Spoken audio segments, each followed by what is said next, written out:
So, welcome to this seminar, Youth, the Untapped Resource in the Somali Peace Process. My name is Reintegrate, and I am the Youth Peace and Security Officer at the Folke Bernadotte Academy, and I will moderate this seminar that is arranged by the FBA. I also want to let you know that we are recording and filming this seminar, and that it also will be broadcasted. So, FBA, the Folke Bernadotte Academy, is a Swedish government agency for peace, security and development.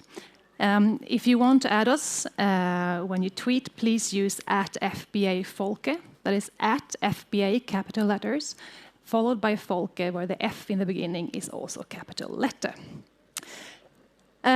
Somalia is one of the youngest countries in the world, with 8 out of 10 Somalis estimated to be younger than 35 years old.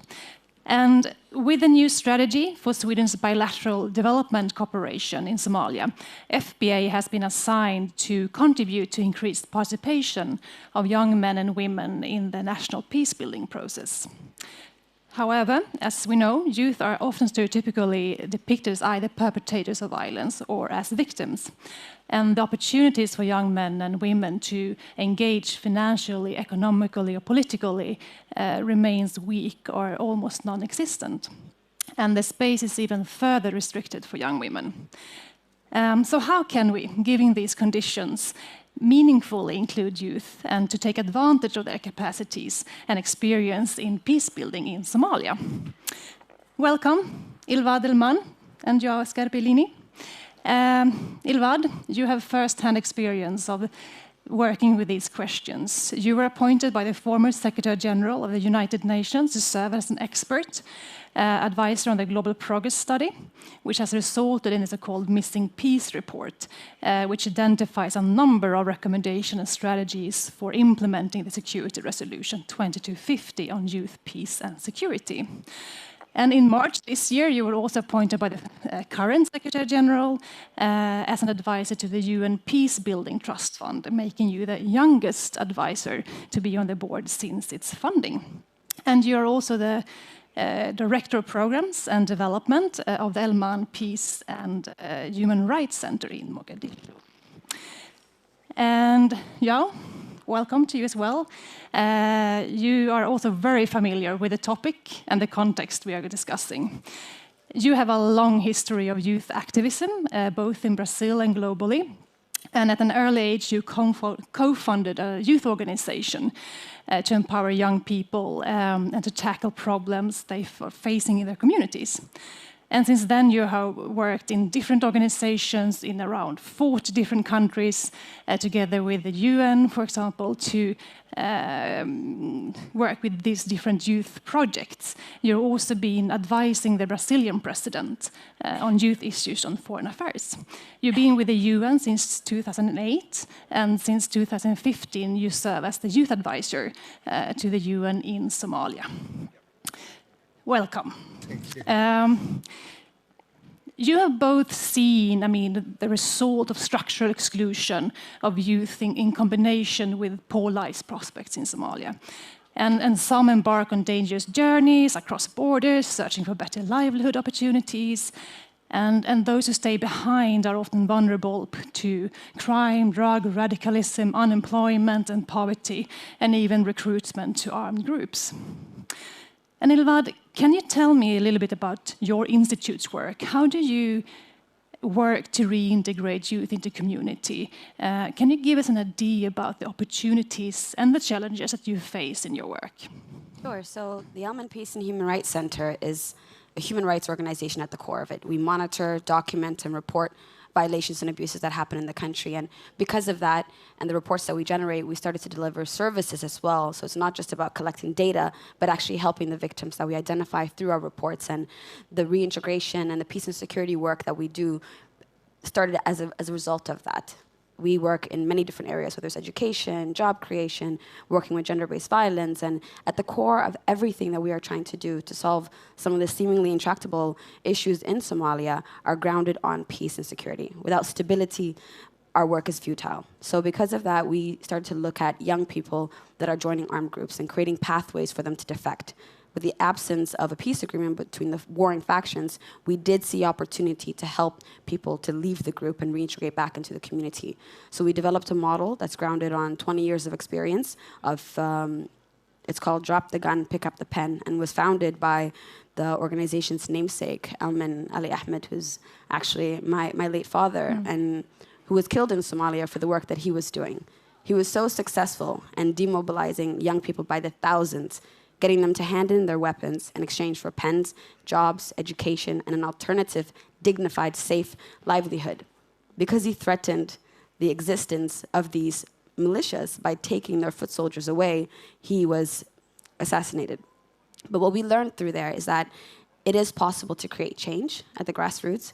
It is possible to engage directly with those that are still within armed groups by giving them more alternative and safer opportunities. And we've kept that recipe by working directly with those that are being exploited and used, as opposed to looking at the hierarchy of these armed groups. So what we do is we provide vocational skills training, psychosocial counseling, safe houses, education, all the needs one has, the vulnerabilities and underlying grievances that push them to join these armed groups. And that has resulted in us developing a model that's now being in partnership with the Ministry of Internal Security in Somalia, but also working with community leaders to reach out to those that are still in armed groups. And I mean, the biggest challenge is that we're operating in the context of an ongoing conflict. So it's not enough to just give an attractive package to someone to leave the group, but you also have to inoculate them from the very real risks that still exist in the community. And we do that through resilience, through mentorship, through leadership, so that the young people, once they leave the groups, they can also harness their own lived experiences to reach out to their peers that are still on the other side. And you mentioned this, that your engagement is also personal for you. Your father was well known and he was a human rights activist. In short terms, what made you return to Somalia after spending so many years in Canada to pick up this work?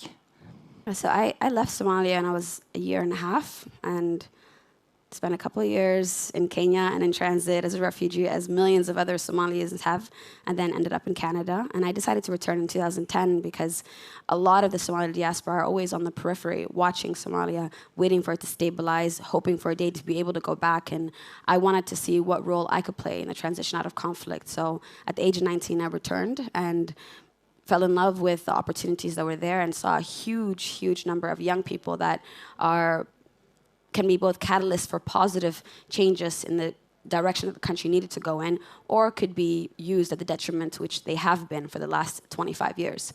And I saw opportunity there, and also a community that was receptive to some of the bold ideas I was presenting. So what was supposed to be an initial assessment period of 1 month to go see what's possible turned to more than 8 years. And João, you grew up in Brazil and you engaged in social activism from an early age. Why did you decide to get involved? And I mean, what did you want to change in society with your engagement? For me, it was really, I come from a very small city in Brazil, close to São Paulo, and we don't really think that the problems exist in our community. We always look and say, you know, the people in the slums, the people outside, and it's not our problem. From a very young age in my school, I remember challenging, you know, the beggars that would come to ask for money, and people would say, oh, not now, don't engage. And you ask the teacher, you ask your parents, and they say, you're too young to understand.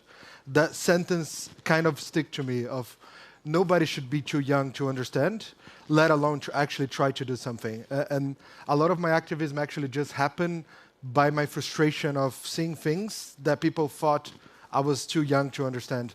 So a lot of my work in the beginning was really trying to show that nobody's too small, that nobody is not able. If you want, you can make a difference. And that was translated into a lot of frustration, realizing that, for instance, the UN was not engaging properly with young people. And a lot of the times, as an activist, I was saying, well, the UN should do more. The UN can do more. Why are they not doing? And it took me a long time to understand that actually, most of the times, institutions like government agencies like the UN, it's not that they don't want to engage, they don't know how. And I then transitioned into a different role, which is more to facilitate, which what actually took me to Somalia. Because originally I was actually sent to Somalia in a short-term assignment. I was going to be there for 3 months, helping to facilitate a process of developing the National Youth Policy. And as Iwad said, I arrive and I realize how much opportunity is there, and also how much can be done. A lot of the times, the will is there, but we don't have the strategy or the methodology to make it happen. And that's why now I've been there for almost 4 years. And it's been a learning opportunity, but also an opportunity to partner with young people that are doing great stuff and help them to then leverage their influence with the government, with the United Nations, with the donors. So my role nowadays is more as a facilitator versus actually being in the front line as an activist. And you have some very important life experience from being a youth activist. Are there any particular experience that is very valuable for you in your role now as a UN advisor on youth? Well, there will be many for sure. I think especially one of the key things in Somalia, young people feel frustrated because it's been so long since they saw a functional government that a lot of the times they think the government is not doing. And I had that mentality back in Brazil. You know, the government sometimes take too long to respond, and we get frustrated and we think we should just sack them. Actually, a lot of the times is how do we bring partnerships? How do we work all the stakeholders? How do we bring them together? I think that's the main lesson, that it doesn't exist us versus them, but really it's about creating those channels of communication and facilitating a way of bringing everybody around the table, and then we can achieve things. And I mean, the involvement of young Somalis, and increasingly so young women, in armed and extremism groups has led to this widespread portrayal of youth being a security threat rather than a valuable resource that we can use and we can build upon in the peace-building process. And Ilvad, being part of the Missing Peace report, why should youth be part of peace building? And what is the Missing Peace report saying in particular when it comes to young people's participation? I think the Missing Peace report, I mean, the process of advising on that report has been reaffirming of a lot of the beliefs I already had, and being able to travel around the world and do consultations with young people from many different typologies of conflict has been reaffirming of the same message. Young people want to get involved with changing the world, creating more safer, enabling progressive environments in different conflicts, whether it's in the developed world, in the West, in the global South. They want to be involved, but there's systemic exclusion, there's marginalization and stigmatization of young people, their ability to actually lead in these processes. Constantly what we were hearing is that young people feel that they're being put in a box of non-threatening engagements of security, whether it's peer-to-peer, volunteer, sports, all very important aspects of peace building and community building, but that is the box that we've been allowed to work in. But as soon as we start to venture into mediation, reconciliation, hard security, and policy, actually creating structures and institutions that legitimize our role, that is when we get boxed. And it was reaffirming of a lot of beliefs that I had. And in that journey, what we were able to highlight is the positive role that young people are already playing. And that was really important for me, coming from a context of extreme violence and being able to also leverage examples that young people are already working in these spaces. And they're not really asking for permission, but it would be great if you partnered with them and saw them as credible actors, and not just beneficiaries or, at best, implementing partners of the various resolutions, declarations, and commitments that are made. And when I have the opportunity to serve as both an advisor on that report, but now also in my new capacity for the Peace Building Fund, what I take away from my experience as still a grassroots practitioner in Somalia is that showing that young people are more than just vehicles for pushing agendas, but they can be the ones that are designing these interventions and providing a new insight. And representation is so important, and having young people at both the global and the local is what I believe will take us to sustained and durable solutions to peace. Can I just jump in? Because I think you mentioned something very important that normally we overlook, that we end up giving more attention to the negative stories of where young people actually contributed to the conflict, where young people are actually the ones fighting. And a lot of the times we're actually discouraging those good stories, those role models that are doing incredible work, but their voice don't get through. That voice don't get featured in the media, and that we're doing a disservice to young people, but communities at large, because then we prioritize and we give this false impression that if you want to actually get attention of the international community, of the donors, you need to go and do something wrong, so then you can come back and receive services. And that's something we see a lot in Somalia. Absolutely. Even in my work on the reintegration and rehabilitation, we provide services that arguably every person in Somalia needs.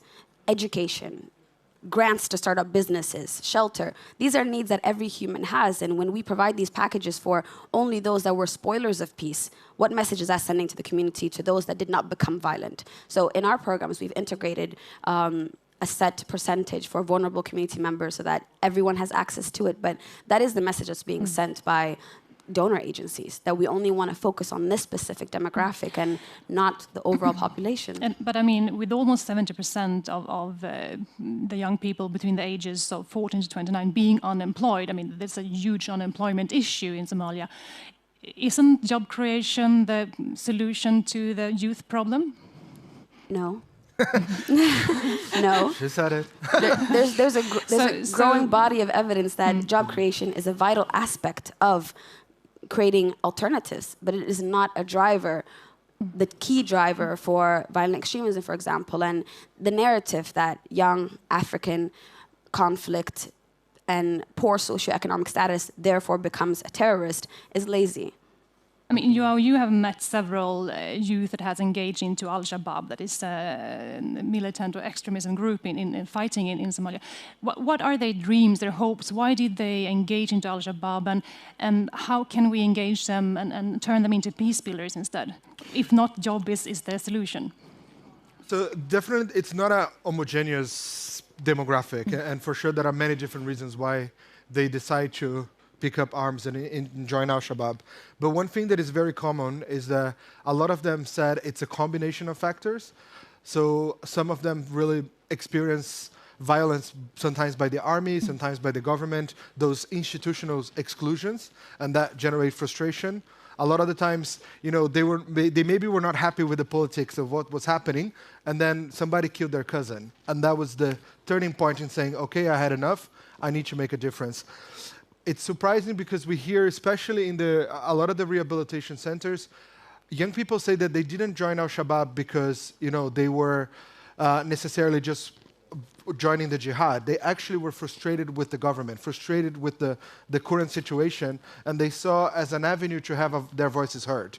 They realized that out of a sudden there was a place where they belong, where people wanted and welcomed their views, and gave them the platform to actually promote the change they want. So in the end, I think all of them actually want a better Somalia.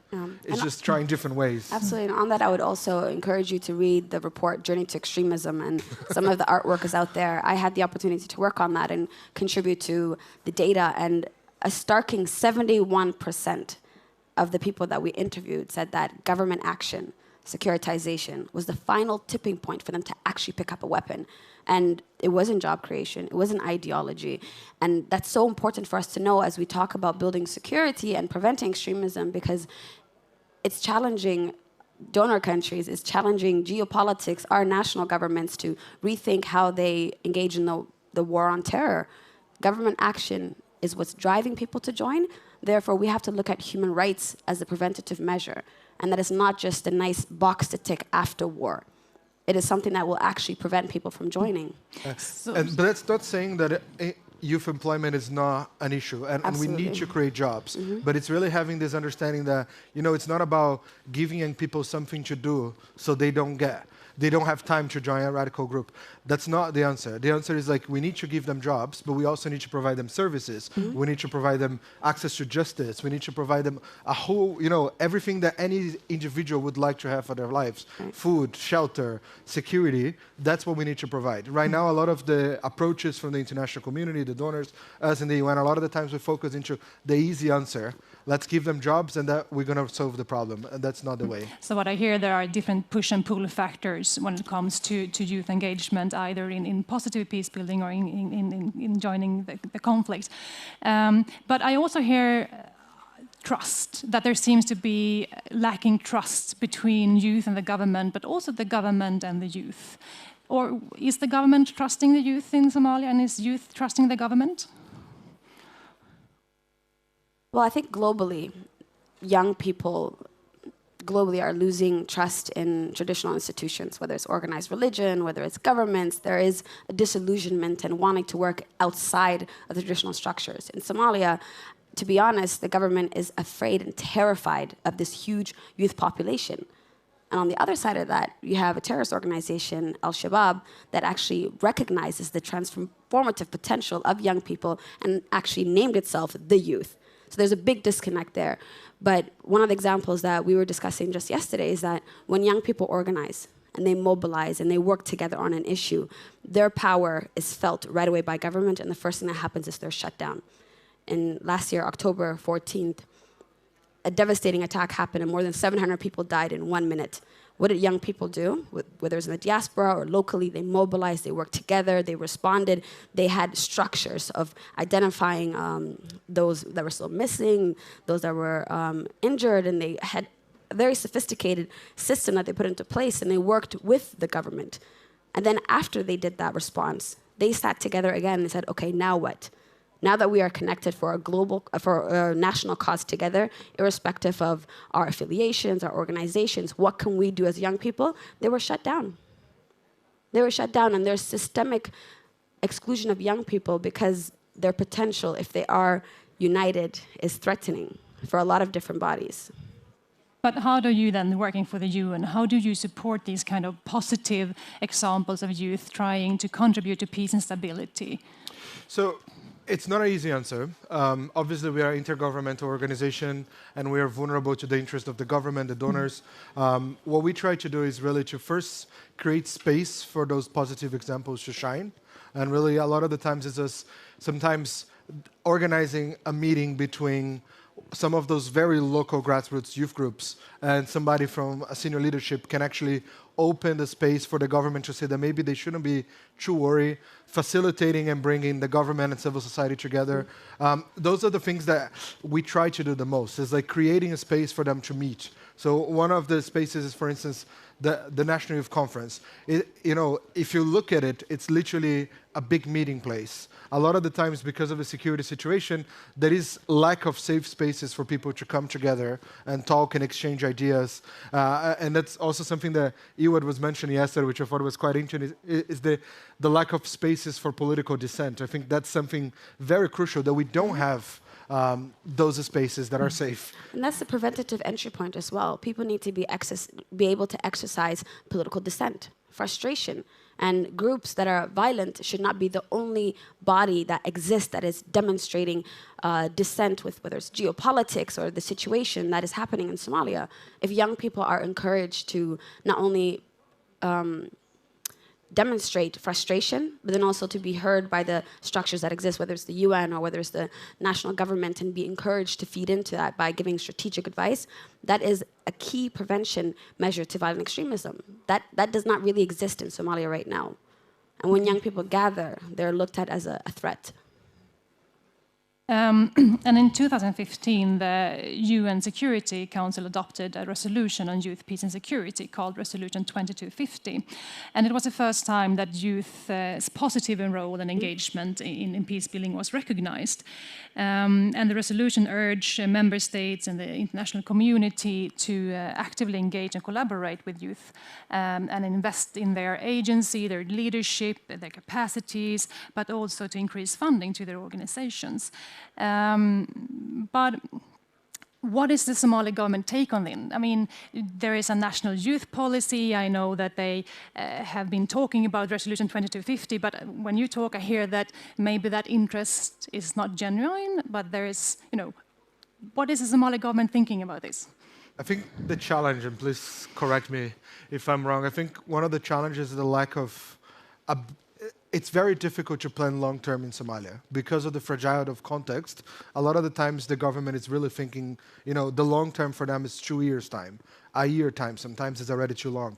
So it's very difficult to think of sustainable change that will be lasting if you don't have this ability to really build in the structure, build in the culture, prepare the community. So all the policy frameworks we have, we obviously welcome them. It's great. But the challenge of implementing is because peace is not something we're going to create overnight. It's not one workshop that's going to prepare a peacemaker.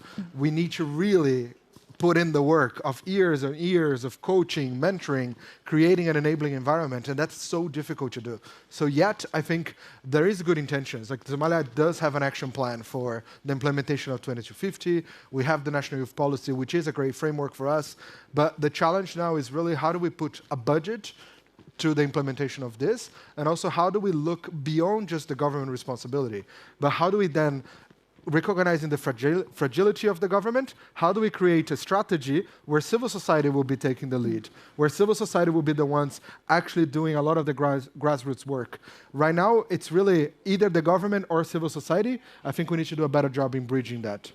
And to add on that too, I don't think that the government's commitment to the resolution is disingenuous. I think there's real interest in wanting to implement it, to harness the potential of young people, but we need a framework of how to localize it. I mean, the resolution in itself it's very big, but somewhat vague as well. In the progress study, what it does is highlights key interventions that young people from Somalia and around the world are already doing in peace building and giving tangible examples of what has worked, which is very important. But now to bring that back down to the national level, and although there's an action plan, there needs to be and developing modalities of roles and responsibilities, and that creates greater cohesion between civil society and government. As was said right now, we are operating in complete silos. But if we want to actually implement this agenda, we need to match resources to the rhetoric and create a framework where people can come to the table together. And especially the framework, I think that's the key part. Right now, what does it mean, implementation of 2250? It's very difficult. It's very abstract. So if you're talking about, a local authority or the governor, in Puntland, if you come and say implement 2250, a lot of the times they say how. Where is the step-by-step? What are the examples? Right now, I think we as international community need to do better in terms of putting those tools together, creating those frameworks, so the local authorities that are needing support can just pick and choose different models, try to adapt to the local context. Yeah, so there's a lot of opportunity because the question right now is being asked is how and not no. And Sweden, as a big supporter, big donor to Somalia, I think is also a key actor in working with both the state and the civil society on developing that modality of how to do it. And you mentioned this before, that youth came together voluntarily around the big attack late last October. Are there other positive examples where youth have actually engaged into peace building and security that you think we can learn from? Sure. Nothing very structured. I think that's one thing that we still need to do better work in terms of understanding those loose movements. But for instance, in Galkayo right now, there is a conflict that is going on for a long time. And young people are trying different things. So one example that I normally give is like they created this thing called Tea with History. So the elder from an enemy clan invites young people from the opposite clan to come and sit under the tree, drink tea, and learn about what happened. And then they get to see the perspective of a different clan. And that's a very small activity, but we could look into that. That is happening organically. There was a bunch of young people that came together. How can we create a structure where you facilitate getting to know the perspectives of other people? How can that be used into a model that can foster understanding? Then looking into a lot of different concrete examples. And I think organizations like what the Elman Center is doing, which is our approach, and how do we really reintegrate? Can we look into those very concrete examples, learn as much as we can, and then look into how we can replicate? And a big question or a big recommendation within the resolution and the missing peace report is also about building partnership. And I think we already touched upon that a little bit, that we need to bridge the gaps and we need to stop working in silos and work together. And Ylva, you returned 2010 after spending a lot of time in Canada. What do you think the diaspora's role is in this, and how can they become a meaningful partner to young Somalis in Somalia? I mean, the diaspora is already playing a huge role in Somalia. It's like the remittances that are being sent back have been a lifeblood of sustaining the nation. But also more recently now, a lot of young people are coming back. When I first went back to Somalia, most of the diaspora that were coming back were older men with political ambitions, and very few young people were actually coming back. And it's really exciting for me to see a lot of young people coming back and contributing their skills. There's many young Somali diaspora within the government helping to restructure the institutions. There's a lot in the private sector building businesses, a lot in civil society working for different international and local organizations. So the diaspora engagement in Somalia is huge, and it's very important. And then also outside, what we saw during the drought and without having to come back are engaging, whether it's through fundraising, whether it's through building technologies that actually make it easier for people to connect, whether it's like the attack that happened October 14th, the diaspora also helped with organizing the information of the missing people and working remotely with the people that were still in Somalia. So there's a big potential there. However, there is also a lot of young people that are coming back from the diaspora that are getting favoritism, that are getting more opportunities than the local youth would. And this is creating a growing tension that needs to be, I think, addressed and needs to have a solution to opportunity for people that have skills and education to come back and then to be prioritized in the job opportunities, the few job opportunities that exist, as opposed to hiring the local youth as well. And I think this is something that is perpetuated by donor countries, is perpetuated by the UN, because of course they want people that have the skill set and the language that can relate with the international community, but that is it's creating some tension. And I'm cognizant of that. I'm cognizant of my own privilege and being able to navigate these spaces, but we have to be more intentional about making sure that it's horizontal partnerships and opportunities for both backgrounds. And what is your experience of working with the diaspora? No, I agree entirely with what you had mentioned. I think the diaspora play a massive role of how we can better work. I think there is a risk of, especially when we are prioritizing diaspora in government structures and in the UN, and we're very guilty of that. Like our national staff, most of them are diaspora Somalis. There is a risk that we are giving the impression that if you want, again, be noticed by the UN, or if you want to have an opportunity, you do need to get out of Somalia. And then in one hand, we're saying, let's stop migration. On the other hand, we're saying, if you want a better job, that's the only way. You need to have a foreign passport. And we need to be mindful. Yeah, and I think it's contradictory to the messaging that's coming as well. Like now with the EU investing very heavily on stopping the perilous journey of illegal migration, and every year hundreds of young people dying at sea, and that one person making it, thing that they're hearing in country is telling them that if you go abroad, don't necessarily settle there forever, but come back with a foreign passport, then you can get a job. So if we want to actually end illegal migration, we have to create safer, more enabling conditions, and that includes giving them a fair opportunity to compete in the workforce. Mm-hmm. And even, I think, be mindful about the knowledge transfers, because we can't deny the diaspora coming back. They are highly educated. They are extremely skilled. How can we then create a framework where when the government embed somebody from the diaspora, that we also have a local youth that will be learning from the diaspora? The challenge right now is that a lot of the times we are creating jobs for the diaspora youth, which is where the frustration comes. I guess we also have representatives in the audience coming from civil society organizations. How is the Somali civil society organization working with youth, peace and security? In country or? In country, yeah. Well, I think the entire framework, the resolution is new. There isn't any concerted effort right now, the Somali civil society working on implementing it directly as it's prescribed.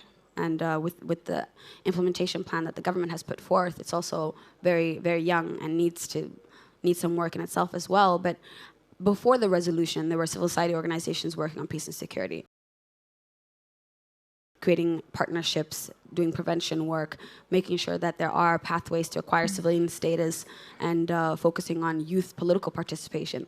These activities already existed, and what the progress study also highlighted is that this work, led by civil society, led by young people, already existed. It just was not recognized by governments. And now is when I believe the real work starts in actually fostering the partnerships between state and civil society to legitimize and acknowledge what has already been done. And in the Missing Peace report as well, it suggests a more central placed youth advisor in the peacekeeping missions and in the countries of the UN. And in you are a role model in that sense, that you are already serving such experience have you made during these years, and what recommendations do you have for other country teams and UN missions? So I think for us, it's been a learning process. Like my role, as I mentioned, has evolved.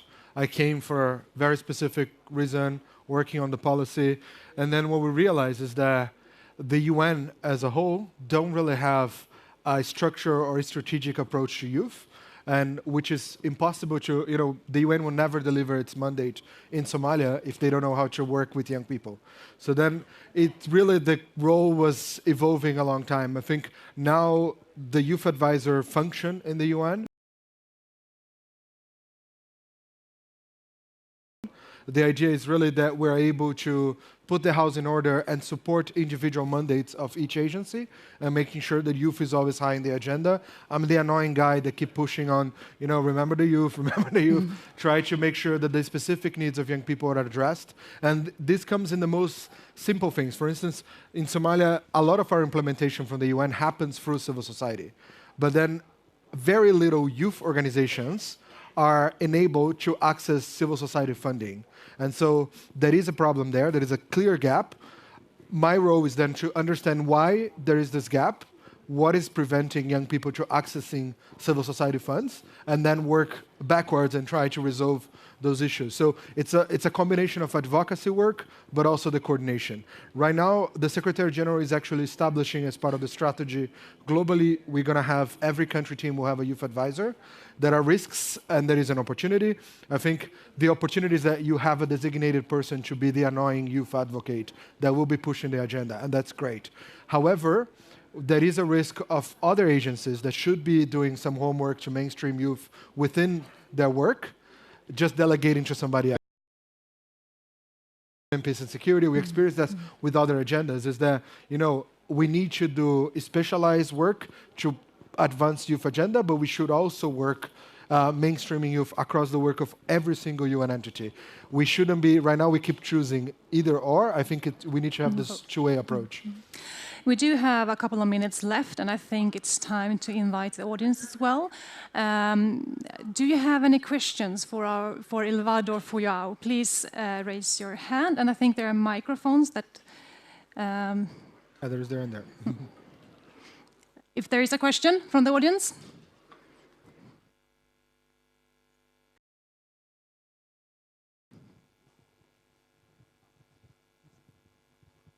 Thank you very much.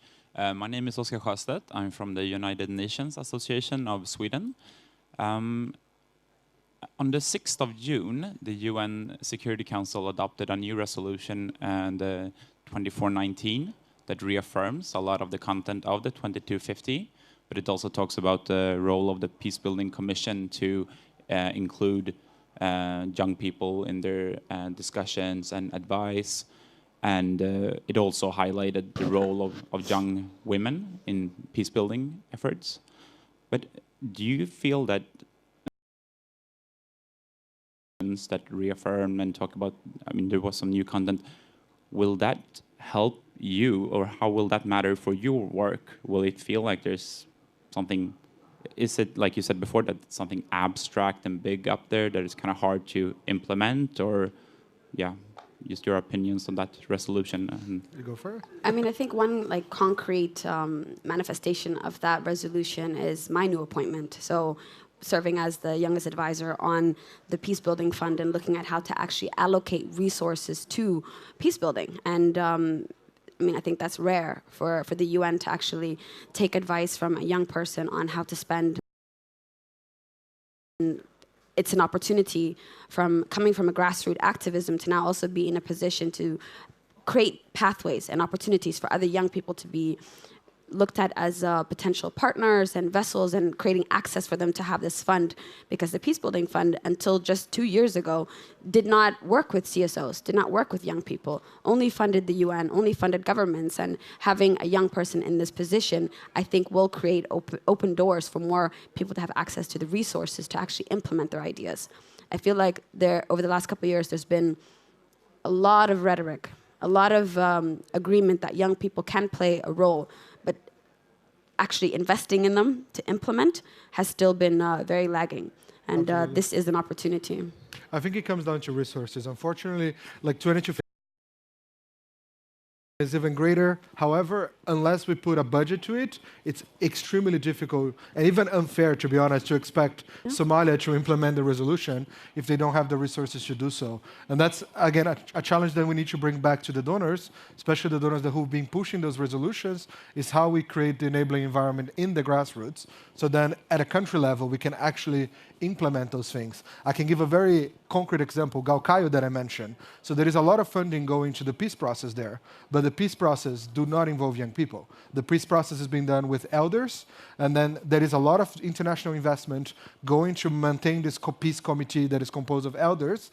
There is a youth cluster to support. The youth cluster has not even money to meet and drink. You know, there is the idea that I mentioned about the tea with history. We don't even have money to support buying the tea because it's not in the budget lines, unfortunately. So like it comes down to how do we put the resources where our suggestions, our recommendations are.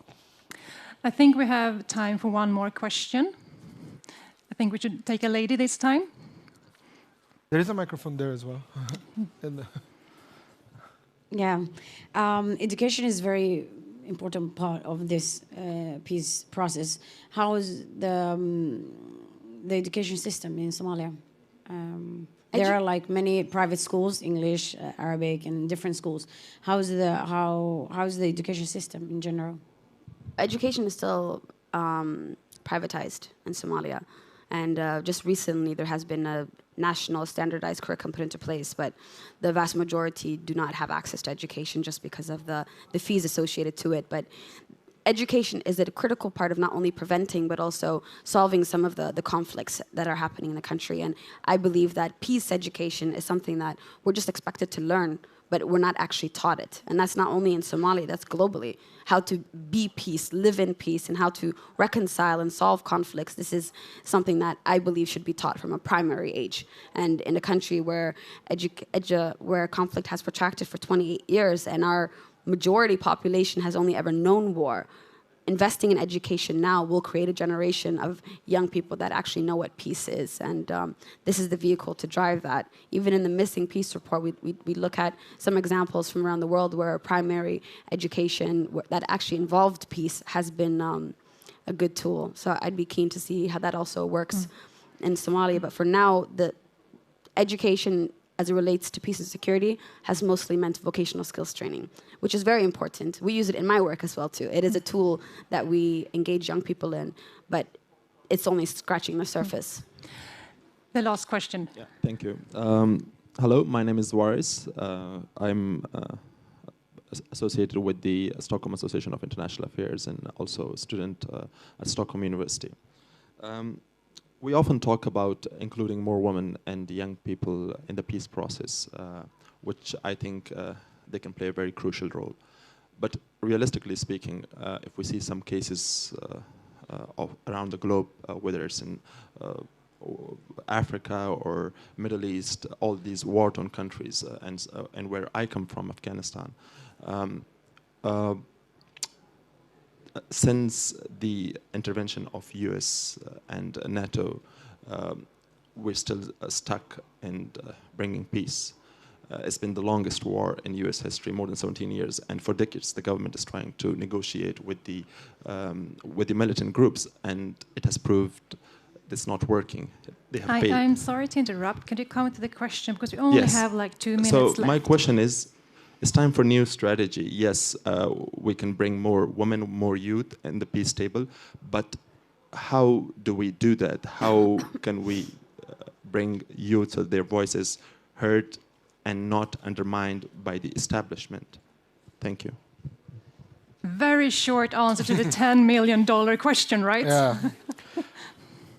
Institutionalizing it, making sure that young people have a designated role. And that's why I think the point that you raised on the youth advisors globally now, it both has its opportunities and challenges, but unless there are young people who have an allocated spot whether it's in the UN, whether it's in government, or a defined framework for engagement, then it's always going to be something that's brushed to the side. Yep. And resources. Yeah, if I can just add to that too, your role is very important in Somalia, because before actually having a youth advisor, it was something that was constantly brushed to the side. But he's in every meeting saying, don't forget the youth, mainstream it in this agenda, make sure the budget is allocating something to them. You need young people in fixed positions. And on the resources, it's just we need to have a special lines that is accessible to youth civil society. I think one risk is when we talk about civil society, we pack as a one thing. Young people and youth-led civil society has very specific needs, especially in the context of conflict. So having a specific access to youth civil society is important. Thank you.